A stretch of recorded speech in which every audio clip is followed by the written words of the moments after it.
Bonjour, merci à tous et à toutes d'être là, même si je vois plus personne. Je vais lire le début de mon plus récent roman, Proie. Parce que, bon, un roman, c'est toujours compliqué. Si on commence au milieu, bon, les auditeurs ne savent pas nécessairement où on est rendu. Il faut faire un peu une mise au point. Alors, je vais lire les premières pages. On a dit que ma lecture était en québécois. Bon, en fait, c'est une lecture avec mon accent québécois. Il y a ici et là des expressions québécoises, mais je ne sais pas dans les pages que je vais lire s'il y en a plusieurs. Mais enfin, on verra. Alors, le mardi 18 août d'une année dont on se souviendrait plus tard comme d'une année de deuil et de stupéfaction, 3 adolescents de Rivière-Brûlée, un village perdu parmi les collines, avaient quitté la maison familiale sitôt après le déjeuner, aussi excités que s'ils partaient escalader l'Everest, pour aller camper près de la rivière qui avait donné son nom à leur localité. Un cours d'eau ayant depuis longtemps oublié les feux qui avaient ravagé ses rives à l'époque où la région ne comptait que quelques âmes. Jusqu'à ce mardi resplendissant, la Brûlée était un lieu qui inspirait la confiance et où on ne s'imaginait pas que le mal puisse s'inviter. Un débit paisible, des rochers qui émergeaient et vous permettaient, au plus fort de l'été, de sauter d'une rive à l'autre sans trop vous mouiller, des bandes de sable gris et des arbres, issus de la cendre de leurs ancêtres, des feuillus par dizaines qui se courbaient sur ces eaux et offraient leur ombre à qui voulait observer le scintillement des truites entre les pierres.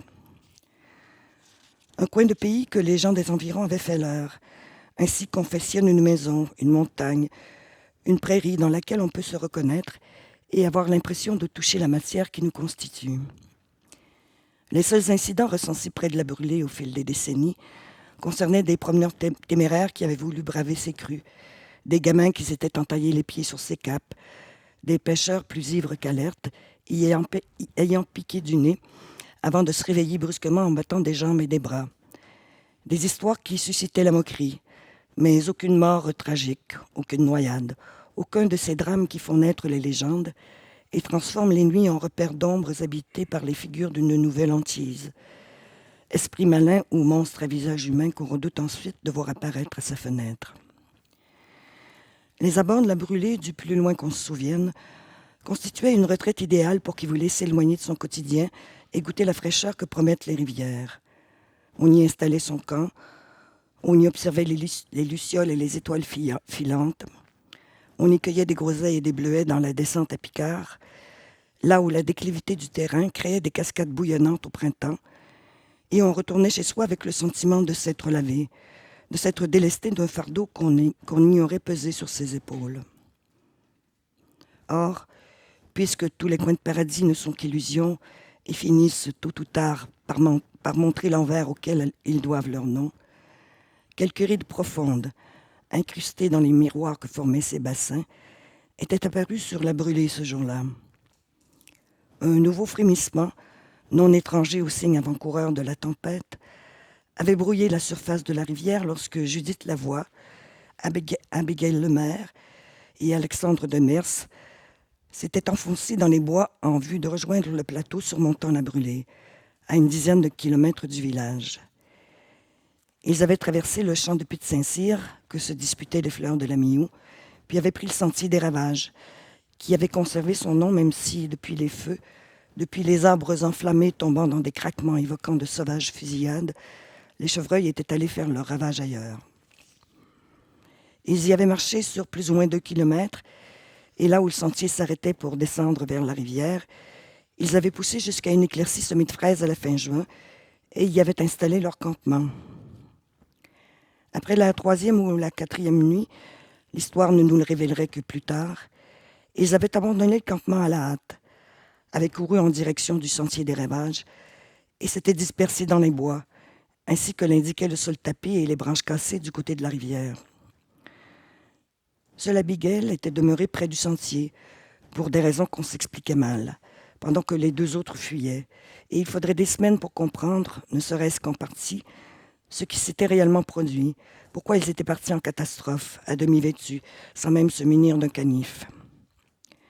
Les spéculations iraient bon train quant à ce qui avait semé la panique près de la Brûlée en pleine nuit, quand la lune peinait à percer les nuages, ou au petit matin, dans la douceur qu'annoncent les premiers chants des oiseaux.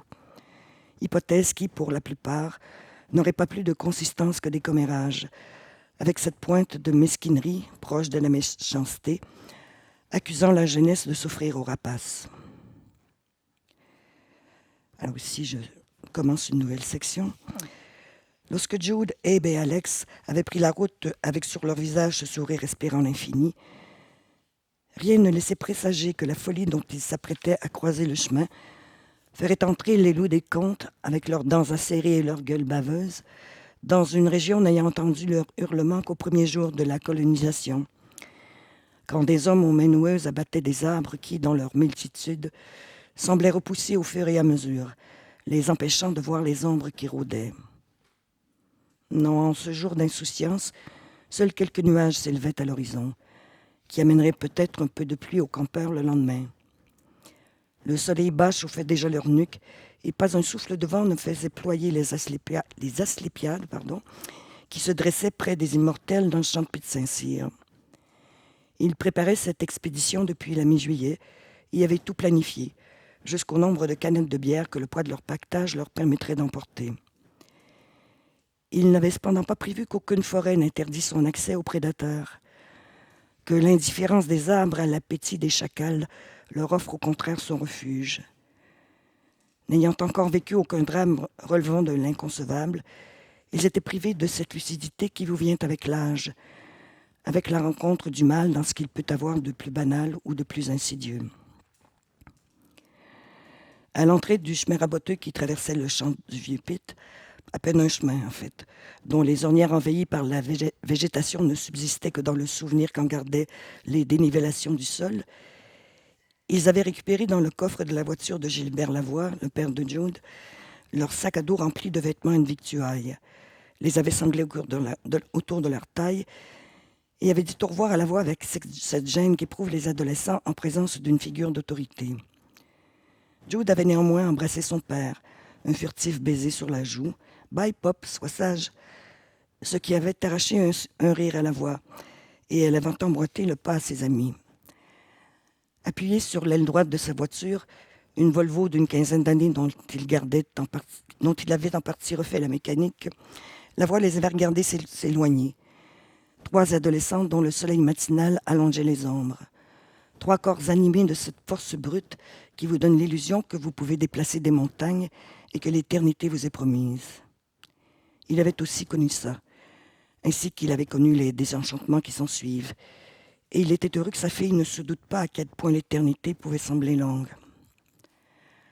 Alors que les jeunes arrivaient au milieu du champ, il avait entendu Alex lancer un cri de ralliement, et les 3 amis, malgré la lourdeur de leur attirail, avaient levé les bras et s'étaient mis à danser, faisant s'entrechoquer les gamelles accrochées à leur sac. D'une étrange sonorité parmi la stridulation régulière des criquets, ce bruit métallique rythmait leur danse et lui donnait un aspect primaire, qui avait rappelé à Lavoie ces rituels initiatiques dont il ne savait à peu près rien, mais durant lesquels, lui semblait-il, les chants qui en appelaient à la sauvagerie de dieux avides de sacrifices faisaient couler le sang. Pendant un instant, il avait eu l'impression d'être l'objet de l'une de ces visions prémonitoires qui se manifestent dans l'altération des couleurs. Bleues et jaunes amorçant leur métamorphose en des couleurs plus crues. Puis se prolongent dans la bizarrerie des mouvements, anticipant les gestes à venir. Bras qui ne s'élèvent plus en signe de victoire mais frappent. Pieds qui ne sautillent plus mais écrasent la couleur nouvelle. Et il avait senti son corps s'engourdir. Le sentiment que le temps se contractait autour de lui s'était heureusement estompé lorsque les jeunes étaient arrivés au bout du champ et que Jude s'était retourné pour lui envoyer la main. Une main délicate sur laquelle il avait vu briller sa pierre de naissance. Une fausse émeraude qui avait la couleur de la menthe et du trèfle naissant. C'est la dernière image enjouée qu'il garderait de sa fille, celle d'une frêle silhouette baignée de lumière, piétinant l'ombre longue qui la devançait. Les 3 jeunes s'étaient ensuite engagés dans le sentier des ravages et Lavoie, encore troublée par la vision des bras frappant le vide, avait craché sur la terre sèche de la route le goût de tôle rouillée qui lui piquait la langue. Puis il était remonté dans sa voiture en se traitant de maudite mère poule, pas capable de voir sa fille partir sans s'imaginer qu'elle serait emportée par la déflagration de l'une de ces explosions, de l'un de ces effondrements subits qu'on sent toujours sur le point de se produire quand on a les nerfs en boule. La maison qui s'ébranle, la terre qui s'ouvre, les voitures emportées dans des ravins. Jude n'était plus une enfant, et elle avait été très claire à ce sujet. Si lui, la mère d'Ève ou les parents d'Alex se mettaient en tête de venir jeter un coup d'œil au camping, c'est 3 furies qu'ils devraient affronter. L'idée que Jude puisse les chasser à coups de bûche ou de gamelle lui avait arraché un nouveau rire, là, devant le champ de Saint-Cyr, où le soleil avait pulvérisé avec ce rire toute image qui n'était pas celle des fleurs s'épanouissant. Il avait attendu un peu, au cas où la silhouette réapparaîtrait à l'orée de la forêt, en gesticulant pour lui dire qu'elle avait oublié une paire de chaussures dans la voiture, une gourde, un tube d'écran solaire. Puis il était retourné au village en tapant machinalement sur son volant, à un rythme que reproduisait celui des gamelles, s'entrechoquant, et dont la musique syncopée, sans qu'il s'en rende compte, se transformerait peu à peu en obsession.